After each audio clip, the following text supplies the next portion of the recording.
अगर आप चाहते हैं कि आप मुल्क से बाहर जाएं और ख़ास तौर पे क्योंकि लोगों की ड्रीम है यूके जाने के ख्वाब हैं, पढ़ाई के हिसाब से, बिज़नेस के हिसाब से, काम के हिसाब से, they just wanted to go to UK. तो आज हमने आपको बताना है कि आपको यूके का वीज़ा किस तरीके से अवेल हो सकता है, यूके रेजिडेंस कैसे हो सकते हैं, यूके में जाके बिज़नेस कैसे कर सकते हैं, यूके में इन्वेस्टमेंट कैसे कर सकते हैं, the best how can you get the visa first of all. तो हमारे पास ज़बरदस्त मेहमान मौजूद हैं, समर ख़ान जो कि सोलिसिटर है और हमें आज तरीके से गाइड करेंगे। अगर आपके दिमाग में कोई सवाल है और आपको लगता है कि आपने कोई आइल्स के पेपर भी दिए और बहुत से वीज़े ट्राई किए, बहुत सी जगहों पे गए, मगर उसके बावजूद आपके जो है ना पैसे खा लिए गए, आपके साथ आपको कोई रगड़ा लगा दिया गया, आपको बस फेरा लगा दिया गया और आपके साथ कोई भी अच्छा पॉजिटिव रिजल्ट आपके सामने नहीं आया, तो फिर ये प्रोग्राम, ये सेगमेंट आपके लिए है। अच्छा जी, अस्सलाम वालेकुम। वालेकुम सलाम। सबसे पहले तो ये बताइए कि यूके जाना आसान है या मुश्किल है? थैंक यू वेरी मच फिज़ा, आपने सबसे पहले इस प्रोग्राम के लिए तो बड़ा अच्छा प्रोग्राम कर रही हैं। और इन हवाले से यूके जाना आसान या मुश्किल, ये एक बहुत पुराना, सदियों पुराना क्वेश्चन है, लेकिन आप इसको कैसे अडॉप्ट करती, मसला ये कि क्योंकि देखें हमने तो ये देखा है कि लोग अपनी ज़मीनें, जायदाद, सब कुछ, माएँ अपना जेवर सब कुछ भेज देती हैं बच्चे को यूके भेजने के लिए, उसके वीज़े के पैसे के लिए, यू नो ऑल दैट। तो ये लोगों ने तो अपनी जायदादें तक दाव पे लगा दी है। तो अब क्या ये वाकई इतना ही मुश्किल है कि हमें जायदादें भेज के बच्चों को यूके भेजना है? क्योंकि फैक्चुअली जब पाउंड्स के रेट फैक्चुअल हुआ है यहाँ पे, डेफिनेटली स्टूडेंट्स की फ़ीस बढ़ गई है, तो जायदाद ये तो डिपेंड है ना कि पिछले सालों से पहले लोगों को इतना ज़्यादा अवेयरनेस नहीं थी कि स्टडी वीज़े की अपॉर्चुनिटीज़ है, विज़िट वीज़े की अपॉर्चुनिटीज़ हैं। अब डिपेंड करता है कि आपके इंटेंशंस क्या हैं। आप यूके जाके स्टडी करना चाहते हैं, आपका रूट सेटलमेंट पे है, या आप विज़िट वीज़े पे जा रहे हैं, या आप स्किल वर्कर वीज़े पे जा रहे हैं, आइदर आपके चेंज ऑफ सर्कमस्टांसेस हैं, आइदर आप जा रहे हैं स्पाउस वीज़े पे जा रहे हैं। अब ये डिफरेंट कैटेगरी हैं, डिफरेंट कैटेगरी से जा रहे हैं। जहाँ जाते हैं मैं तो हाईली रिकमेंड करूँगा, बल्कि एक कि एजेंट्स वालों के हाथ ना लगें कभी भी, जहाँ इनको जायदादें बेचनी पड़ती हैं, जहाँ इन लोगों को अपने बहुत सारे लोगों से पैसे उधार लेने पड़ते हैं। ऐसी तो पेरेंट्स यही कहते हैं ना कि हमने एक्चुअली किसी एजेंट से बात कर ली है, जी। तो इंशाल्लाह बस ये प्लॉट बेचेंगे तो बच्चे को भेजेंगे। आप प्लीज़ हमें ये बता दें कि जो एक्चुअल फ़ीस है वीज़े की वो कितनी है? देखें, डिफरेंट कैटेगरीज हैं। आप जैसे फ़ीस होम ऑफिस की जो डिपेंड करता है, अभी जो अगर स्किल वर्कर्स पे जाएँ उनकी फ़ीस का थ्रेशोल्ड बड़ा है, अगर आप स्पाउस वीज़ों पे जाएँ उनका थ्रेशोल्ड डिफरेंट है, अगर आप जाते हैं स्ट्रेट वे विज़िट वीज़े पे जाते हैं तो उसका बहुत कम थ्रेशोल्ड है, अगर आप स्टूडेंट्स पे जाते हैं तो वो आपको सारों को पता है कि कॉलेज की फ़ीसेस हैं। और इन सारों की अगर मैं पूछूं तो अमाउंट 1 बाय 1 करके अगर देखने वालों को बता दें आसान हो जाएगा। विजिट वीज़ा से शुरू करते हैं। विजिट वीज़े का मैं स्टार्ट विजिट से करता हूँ। तो विजिट के लिए आप 127 पाउंड आपको चाहिए होते हैं कि विजिट वीज़े का। अब क्वेश्चन ये नहीं है कि आपने विजिट वीज़े की फ़ीस देनी है, क्वेश्चन ये है कि आपने किस लॉयर को या एजेंट को या इंग्लैंड से कोई अच्छा सोलिसिटर लेना है जो कि आपके केस को अच्छे तरीके से डील कर सके। अगर मैं विज़िट वीज़े की बात करता हूँ, क्योंकि लोगों के पास यहाँ पैसा भी है, और 127 pound I think so less than 70,000 या आई थिंक सो इस तरह ही कुछ फैक्चुअल रेट होगा अभी देखें तो इतने यहाँ ही से अगर आप लोग कोशिश करते हैं कि अपने पैसे बचाने के लिए एक आप लोकल एजेंट ले लेते हैं, आप एक थोड़े से और पैसे डाल के क्वालिफाइड सोलिसिटर जो कि लंदन बेस्ड हो, जिनको उधर का पता हो और केस पे ग्रिप हो, उनको लिए जाए। मुझे एक क्वेश्चन किया गया था, इसी से एक सवाल मुंसलिक है मेरा कि अगर हमने बाहर का कोई सोलिसिटर हायर कर लिया, अब यहाँ पे बाहर निकलते हैं तो यहाँ पे किसी को पैसे तो गेट से बाहर भाग जाता है, तो वहाँ यूके में हमारे पास कैसे वो ऑथेंटिक बंदा हमें मिलेगा? पैसे लेके भाग गया तो? Very nice. हो रहा है, स्कैम बहुत सारे हो रहे हैं, इस तरह के स्कैम हो रहे हैं। आप उनकी पूरी वेबसाइट पे सर्च करें, मैं फरहानी टेलर्स जैसे हमारी वेबसाइट है, वहाँ पे आप मुझे सर्च करें, नाम मेरा लिखें आप लोगों को, या बहुत सारी और ऐसी अदारे, उनको खुद ही इंटरनेट पे सर्च करें। अगर आपको कोई जानने वाला, उनसे उनको जाके क्या उनके ऑफिस में विज़िट करें और उनसे पर्सनल फ़ोन पे बात करें, आपको क्वाइट कॉन्फिडेंट होता है कि वो बेस्ड है वहाँ पे। उनके जो कोई भी अगर क्वालिफाई हैं वो इंटरनेट पे अवेलेबल होते हैं, उनके इंटरनेट के ऊपर उनकी एक पूरी प्रोफाइल होती है।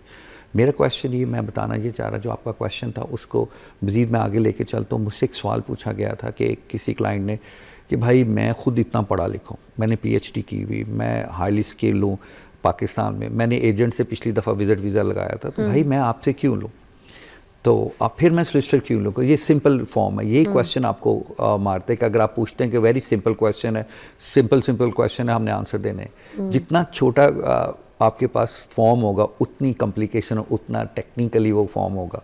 आपको फिल करना, उसमें क्या लिखना है, किस तरह आपने अपने पोर्ट्रेट करना है और क्या आप बताना चाहते हैं, क्या पता आपके पॉजिटिव पॉइंट आपको पता ही नहीं लग रहे हो, को वो आपने हाईलाइट किए नहीं और नेगेटिव पॉइंट्स को आपने हाईलाइट किया। मतलब एक केस बनाना होता है। केस बनाने पे अभी लेट्स सपोज इसमें विजिट के लिए मुझसे पूछा गया, जैसे मैंने अर्ज कर रहा हूँ कि यहाँ का सिस्टर क्यों, जब कभी भी आपको रिफ्यूज़ होता है तो विजिट वीज़े पे ना तो आपको अपील राइट मिलता है ना तो एडमिनिस्ट्रेशन रिव्यू मिलता है। Really one time first time वाले First की time, बात कर रहे जी। हैं। अच्छा, और ये जो चीज़ें चाहिए होती हैं, जैसे अब विजिट की हम बात करें तो इसका बैंक स्टेटमेंट कितनी होनी चाहिए, जी। बाकी डॉक्यूमेंटेशन में क्या होनी चाहिए, क्वालिफिकेशन कितनी रिक्वायरमेंट होती जी है? ट्रू।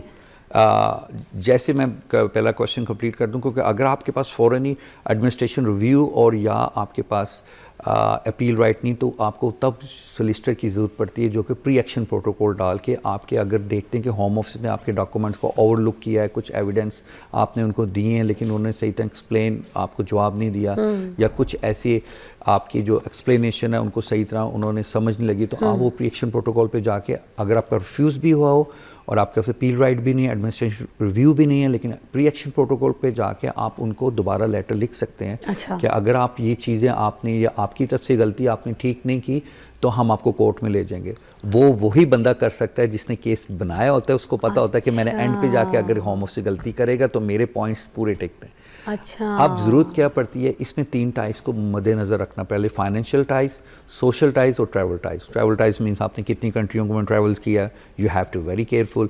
आपने सारी ज़िंदगी कहीं कराची तक नहीं गए, सडनली आपने यूके का वीज़ा अप्लाई कर दिया। अच्छा, मतलब पासपोर्ट पे आपके वीज़े के वो भी स्टैम्प्स भी देखेंगे कि कहाँ के हैं। वो एक आपकी क्रेडिबिलिटी बनाते हैं कि यार ये आप जाते हैं, उसके बाद हाँ अगर रीज़न है आपके पास, फॉर एग्जांपल आपकी कोई फैमिली है या कोई ऐसा रीज़न है कि आप स्ट्रेट वे कह रही मेरी फैमिली या बच्चों का कोई प्लान है कुछ, तो उनको करने के लिए वो आपको अच्छे तरीके से उनको ब्रीफ करना पड़ेगा, ये रीज़न है, इस वजह से हम लोग चाहते हैं कि मैं अपनी फैमिली को लेके जाऊँ, या मेरी बहन है वहाँ पे, मेरा भाई है, तब उसको आपको रीज़न बताना पड़ता है। ट्रैवलिंग हिस्ट्री के लिए भी पीछे वो मेंशन देखेंगे कि कोई अगर इशू है, कोई फैमिली का स्पाउस है, कोई चीज़ें हैं, तो फिर वो अगर ट्रैवलिंग हिस्ट्री नहीं है तो फिर वहाँ से उसको केस को डेवलप कर लेंगे। वो भी ठीक है, लेकिन मोस्टली ऐसा होता है कि ज़रूरी भी नहीं कि हर दफ़ा आपके पास अगर ट्रैवल हिस्ट्री नहीं तो आपको यूके करनी। यूके का लगता है, बहुत सारे पेरेंट्स का लगता है, लेकिन जो यंगस्टर हैं उनको थोड़ा सा डर लगता है कि ये वापस नहीं आएंगे। अच्छा। तो इसमें ये पॉइंट रहता है, अगर मियाँ बीवी और फैमिली करी, पहले हस्बैंड को अप्लाई करें ताकि आपकी वापस की इंटेंशंस की जो इसमें सारी गेम है वो है कि बैक इंटेंशन क्या आपकी,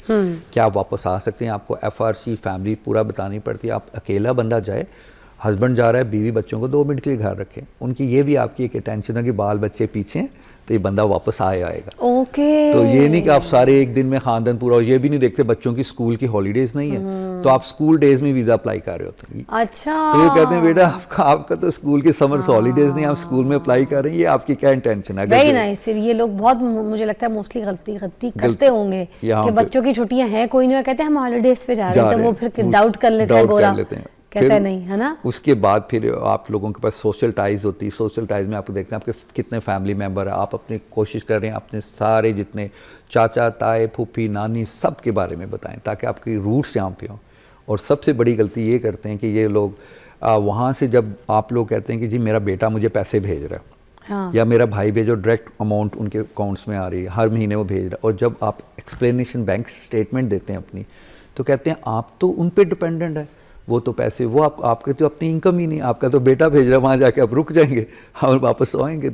अच्छा। तो ये भी बड़ा क्रूशियल पॉइंट है, आपको बताना पड़ता है। आपकी जो स्टेटमेंट जैसी आप लोगों को वो देखते हैं कि आपका बेटा या आपका जो फैमिली मेम्बर ब्रदर या वो भेज रहा है पैसे, तो इट शोज़ कि आपकी अपनी प्राइवेट लाइफ नहीं है, आपका अपना कोई स्टेटस नहीं है उससे रिलेटेड, आपकी फाइनेंशियली स्ट्रांग नहीं, तभी आपको ज़रूरत पड़ती है बाहर से पैसे मंगाने। तो अगर कोई यहाँ पे जॉब कर रहा है, सैलरी स्लिप दिखा रहा है, अपनी बिजनेस इनकम दिखा रहा है, अपनी ट्रांजैक्शंस दिखा रहा है, अपने कामों की, तो फिर और अगर मियाँ बीवी दोनों साथ ट्रैवल कर रहे हैं तो फिर उसके लिए क्या मियाँ चीज़ बीवी की दिखानी भी एक और पड़ेगी? क्वेश्चन है। अभी मेरे पास और क्लाइंट्स आए थे, हस्बैंड के पास बहुत सारी फैक्ट्रियाँ, बहुत सारे पैसे, लेकिन बीवी का बैंक अकाउंट भी नहीं खुलवाया। मैं क्या होगा बीवी का? हाँ जी, बैंक अकाउंट में। मैं क्या क्यों मोहब्बत कम होगी कि इतबार नहीं है? कहती नहीं ऐसे, मैंने कहा मुझे समझ नहीं लग रही कि यही क्वेश्चन वो करेगा, भाई बीवी का इतने सालों में तुमने बैंक अकाउंट तक नहीं खुलवाया, हाय कुछ स्टेटमेंट ही नहीं, स्टेटमेंट ही नहीं। फिर मैंने कहा एटलीस्ट आप जॉइंट तो करो, आप लोगों को जॉइंट ही रखना चाहिए, क्योंकि इस तरह तो ये एक मुल्क है जहाँ पे बैंक एक्सेस है, तो हमने बीवी का बैंक अकाउंट क्यों नहीं खुलाया?